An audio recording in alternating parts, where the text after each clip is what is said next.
Good evening, ladies and gentlemen. I'd like to welcome you to the Zoning Board of Appeals meeting for Wednesday, February the 3rd, 2021.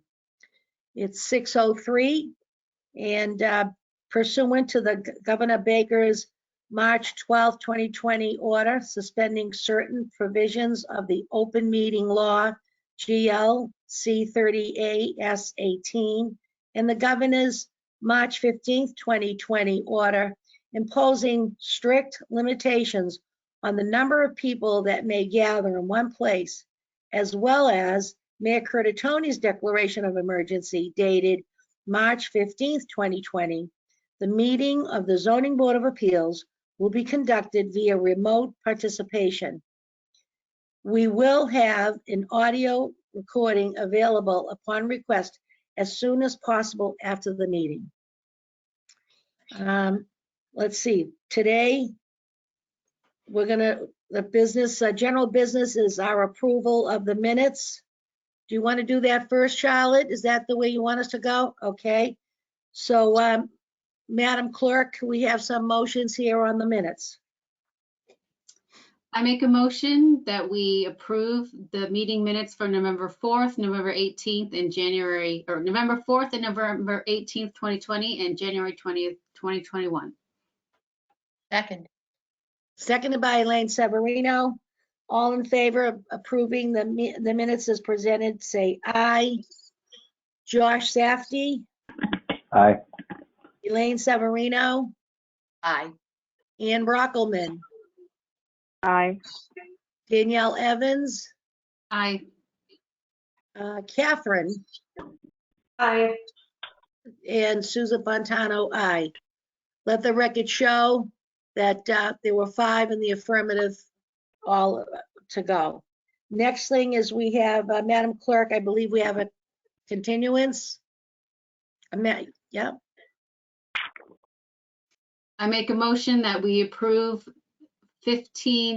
approve the continuance request to February 17th, 2021 for 15 McGrath Highway. Second. may I have a second? Seconded by Elaine Severino. All in favor of the approval of the continuance in the matter of 15 McGrath Highway, that's DRA 2020-0334. Please say aye. We'll go around again. Josh Safdie, please. Aye. Elaine Severino, Aye. Ann Brockelman, Aye. Danielle Evans, Aye.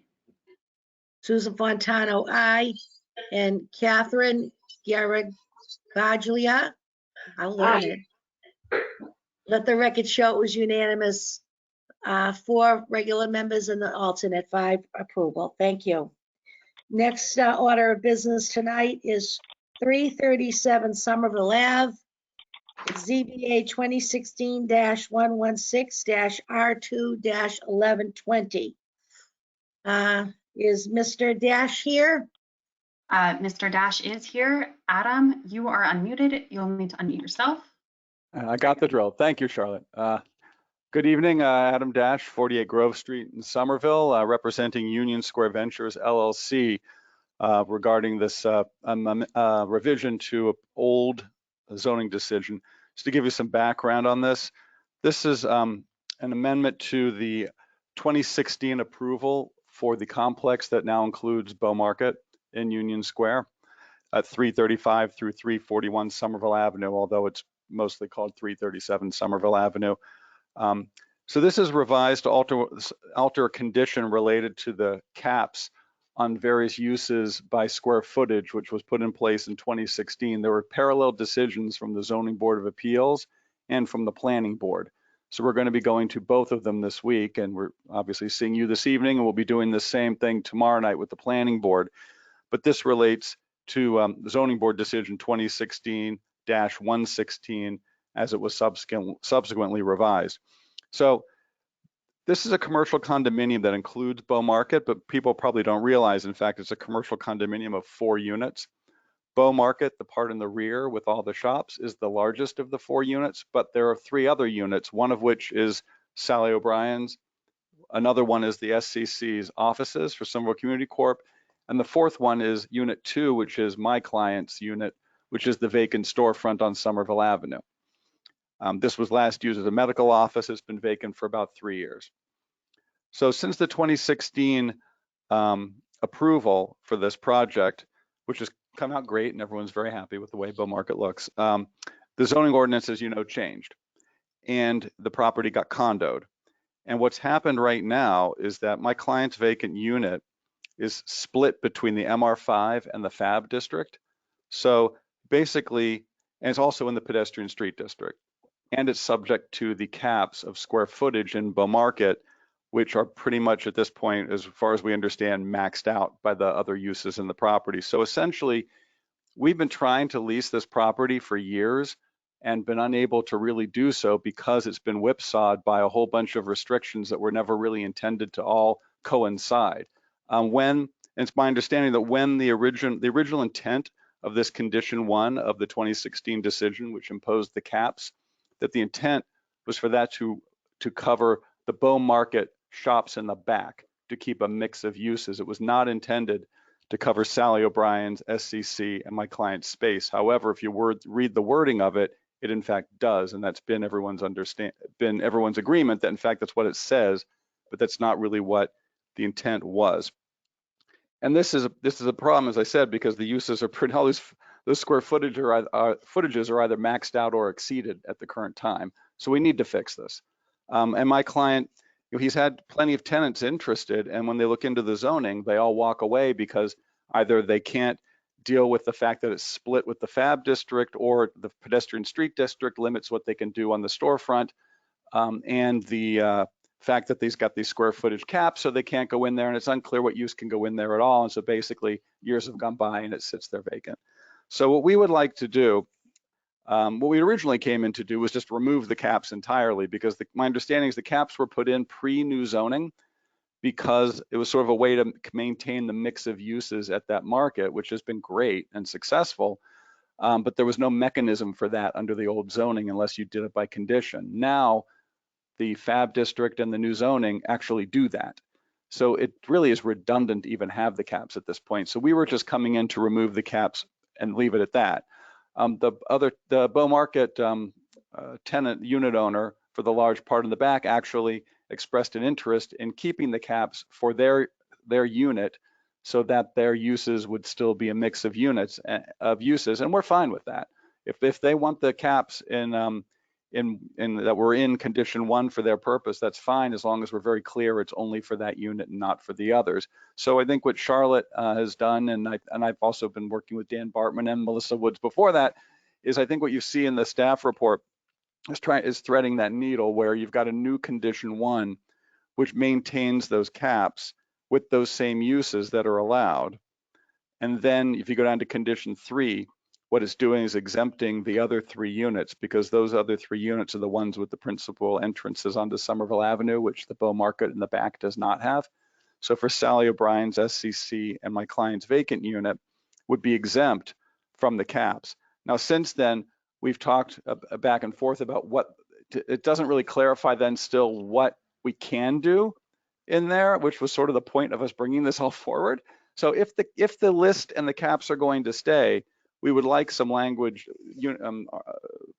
condition 3 changed, and Charlotte was kind enough to put some wording together, I don't know if you've seen it, which says that any commercial space or principal structure within a principal entrance onto Somerville Avenue is exempt from the square footage caps of the permitted principal uses listed in condition 1. So what the idea is to say that that my client's vacant unit can do all of these things in condition 1, but is not subject to the caps, because, as I said, most of the caps are maxed out anyway or exceeded at this point. And this would also capture the problem with SCC or Sally O'Brien's being over the limit, because when if the old caps apply to all of them, then in fact there's way more office space than 2,500 square feet if you count the SCC offices in there, for instance, and that was never intended to be a problem, but that is unfortunately the unintended consequence of the wording of the 2016 decision today. So this will clean up all of that, and that's sort of the idea here.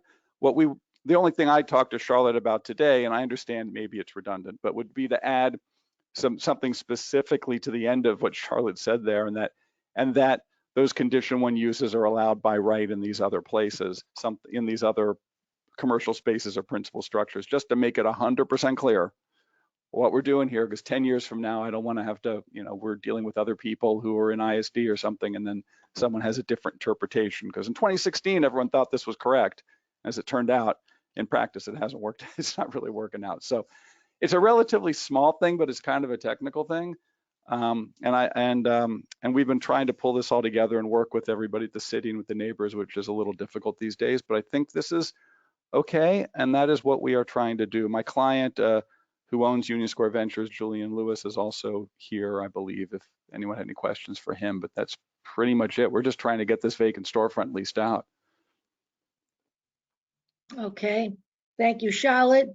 Did you have that talk today with Adam? Yes, Madam Chair. I am typing into the chat the wording of the condition so you can see it visually rather than just over audio. Give me 1 second to do that. There we go. Basically, staff had somewhat misunderstood back last week what the applicant's specific request was for which category of uses they wanted to be under. And we met earlier today and discussed that the applicant wants to have condition number 1 apply to them, but without the use caps from condition number 1. So as it's currently worded, conditions 1, 2, and 3, when read in their entirety together, would allow the applicants, the vacant storefront in unit 2, to establish any of those permitted uses without a maximum number of square feet and by right. And this came from talking to other staff and looking at the original decision and how it was written and where the original idea for condition number 1 came from. That's all in the staff report, but if you have any questions, I'm happy to explain more. And I would Well, note, the Madam Chair, word- that, I'm sorry. Just a moment, Adam, please. Yep. But what I'm looking at here in front of me says nothing, unless I misread it. I'm looking for this new, that he's adding at the end here, that should be by right. So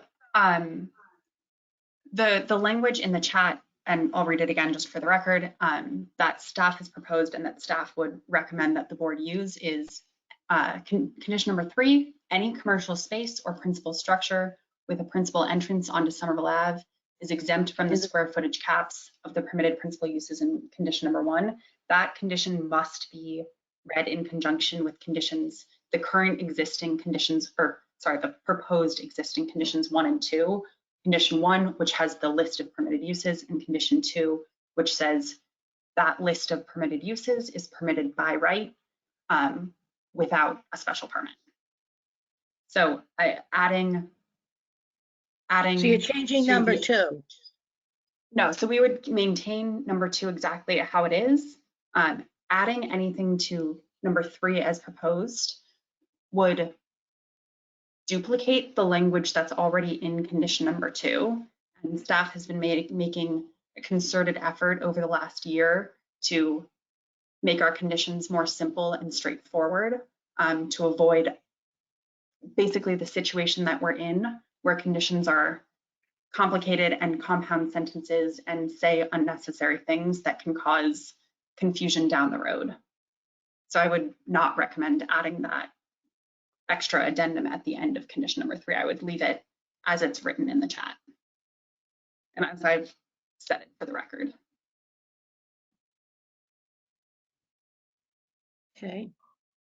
Adam, Yes, Madam Chair. you have something you want to say?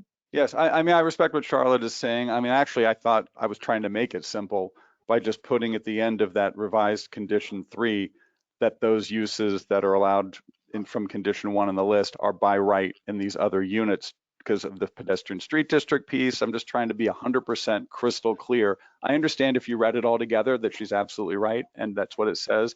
I don't think there's any harm in putting this to just make it a sentence that puts right in condition 3 that those uses can go right in, because we're just concerned that we don't want to end up having a reinterpretation later Again, I don't think it's a substantive change. I think it makes it a little simpler to read. I understand it's extra words, but I don't think it hurts.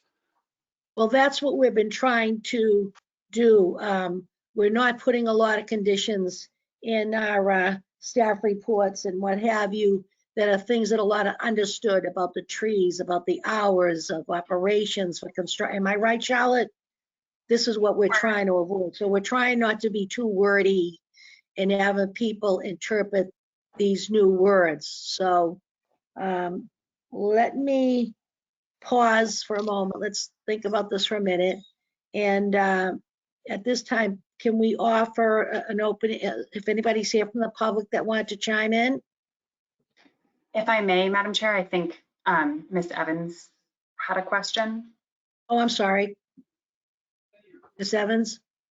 I was just trying to figure out exactly, so I was trying to follow along. Okay, so the condition in the chat replaces the recommended condition 3 in the staff report.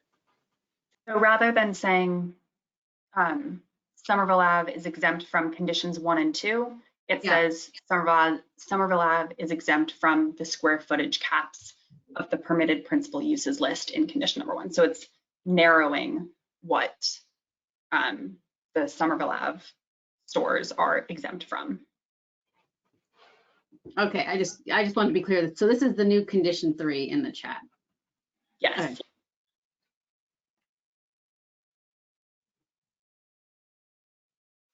Okay.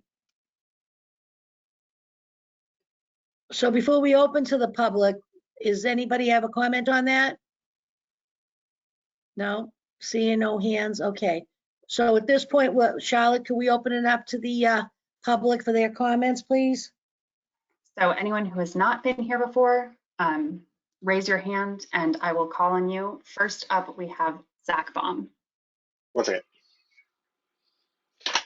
Hi, this is Zachary Baum, 18 Laurel Terrace in Somerville. I'm here representing the Bow Market condo 4 of this unit that Adam is referencing. I was hoping to actually see this language, Charlotte. I know you mentioned that you put it in the chat, but we have not had a chance to view this and see whether it's something that affects or negatively affects our business. This is Charlotte speaking. The language is now in the chat for anyone to see. It's 3. The condition language. Put the heat up, please. Thank you, Charlotte. Of course.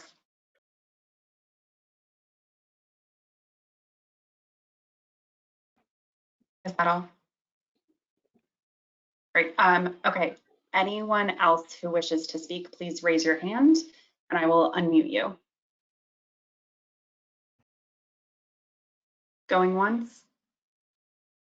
Going twice? Madam Chair, there's no one else who wishes to speak at this time, but it may be worth leaving the public comment portion open for a little bit in case representatives of the other condos want to speak again. This evening. If we finish up tonight, I'll close the public portion. If you finish up tonight, of course, yes. Beautiful, thank you. I just want to make sure we're on the same page. Okay, so you folks here on the board, anybody have a comment or a question, or are you all understand this? You're ready to go with this? You can raise your hand, please. I just seem to have lost my screen. This is Elaine. I don't know if you can hear me. Yes, we can, Elaine. All right, I just, I guess I'm here, but I can't see anybody. Okay. So you're all set, Josh? Ann? Danielle? Everybody okay? Okay. Catherine, did you have any comments about this? We invite you to weigh in if you'd like. No. Okay, beautiful. So in the matter of on the public portion, is Mr. Zachary out there? You okay with this? Did you have time to look it over for a minute? Charlotte, did you unmute him? Yes, thank you. Yes, thank you. And yes. Okay. Beautiful. Thank you so much for your input. So without further ado, I'd like to have the clerk, I'll close the public portion of the meeting. That's in the matter of 337 Somerville Ave, and now bring it to the board.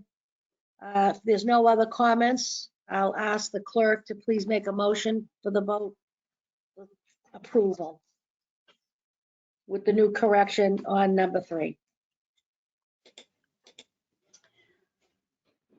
All right, I just lost the staff report. Take your time. Sorry, there's too many windows open.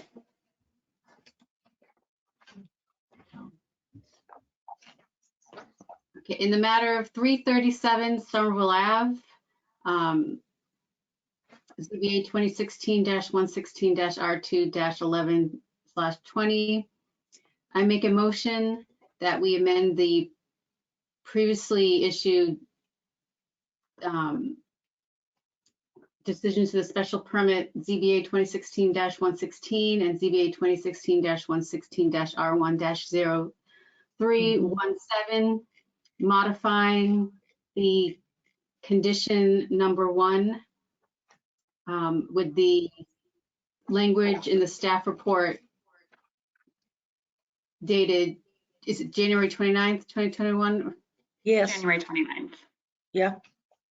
January 29th, 2021. Would you like me to read those conditions or read the new condition number 3? I think reading the new condition number 3 Number and 3. otherwise referencing condition number 1 and 2 as they're written in the staff report would be perfect. Okay, so we will adopt the revised conditions in the staff report, modifying condition number 1, replacing condition number 1.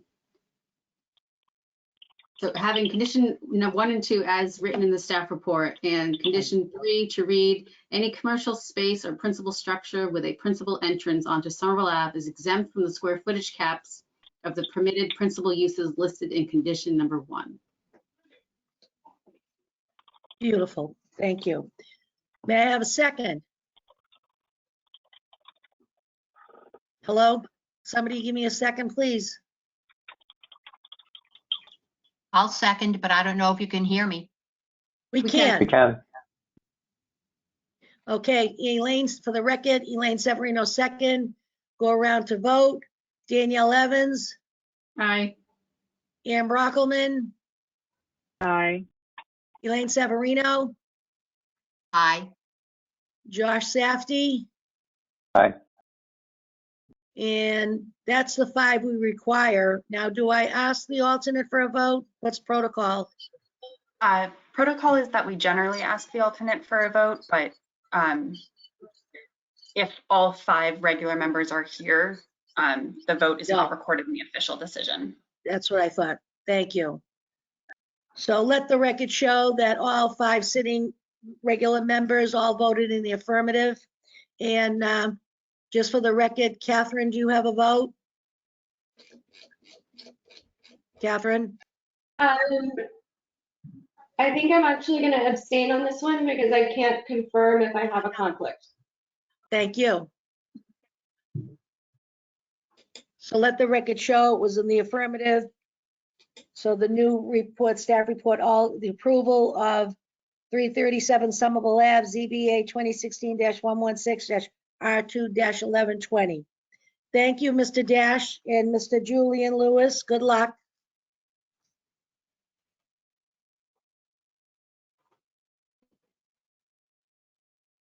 Charlotte, are they unmuted? I had muted him. Apologies. Oh, Adam, you're sorry. unmuted. Thank you, Charlie. Thank you, Madam Chair. Thank you, members of the board. I appreciate it. You're welcome. Thanks, guys. Good night. According to the agenda, there's no other business this evening unless somebody has something they'd want to discuss on the record. Seeing none, hearing none. Can we have a motion to close the meeting? Motion to adjourn? Second. seconded by Elaine Severino. All in favor, say aye. The matter of adjournment, Danielle Evans, Aye. Ann Brockelman, Aye. Elaine Severino, Aye. aye. Josh Safety, Aye. Susan Fontano, aye, and Catherine, Aye. aye. It's unanimous. Thank you, everyone. And I will note for off the record that Joe Lynch is here and says hello. Hi, Joe. Good evening, everyone. Thank you. Bye, Good everyone. night. Good night. Bye. Aye.